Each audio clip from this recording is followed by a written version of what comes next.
ഉത്തരാഖണ്ഡിൽ മേഘവിസ്ഫോടനം 9 പേരെ കാണാതായി. ഉത്തരകാശിയിലെ സിലായ് ബന്ധിലാണ് മേഘവിസ്ഫോടനം ഉണ്ടായത്. നിർമ്മാണ തൊഴിലാളികളെയാണ് കാണാതായത്. ശ്രീകാന്ത് ചേരുന്ന വിവരങ്ങളുമായി. ശ്രീകാന്ത്, ഈ മേഘവിസ്ഫോടനം തുടർച്ചയായി റിപ്പോർട്ട് ചെയ്യപ്പെടുന്നുണ്ട്. ഇതേത് ഭാഗത്താണ്? മറ്റു വിവരങ്ങൾ എന്താണ്?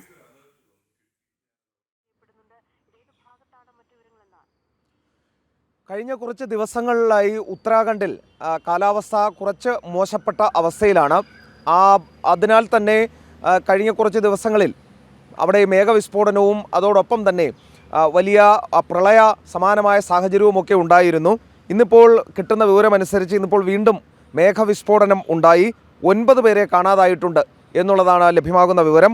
ഉത്തരകാശിയിലെ സിലായ് ബന്ധിലാണ് മേഘവിസ്ഫോടനം ഉണ്ടായത്. 8 മുതൽ 8 9 നിർമ്മാണ തൊഴിലാളികളെ കാണാതായി എന്നുള്ളതാണ് കിട്ടുന്ന വിവരം. ഒരു ഹോട്ടൽ നിർമ്മാണത്തിലിരുന്ന അതിനുവേണ്ടി പണിയെടുത്തുകൊണ്ടിരുന്ന ജോലിക്കാരെയാണ് കാണാതായത്. അവർക്ക് വേണ്ടിയുള്ള തെരച്ചിൽ ഇപ്പോഴും തുടരുകയാണ്. പക്ഷേ നിലവിൽ ഇതുവരെ ആരെയും കണ്ടുകിട്ടിയിട്ടില്ല. ഓക്കെ, ശരി ശ്രീകാന്ത്.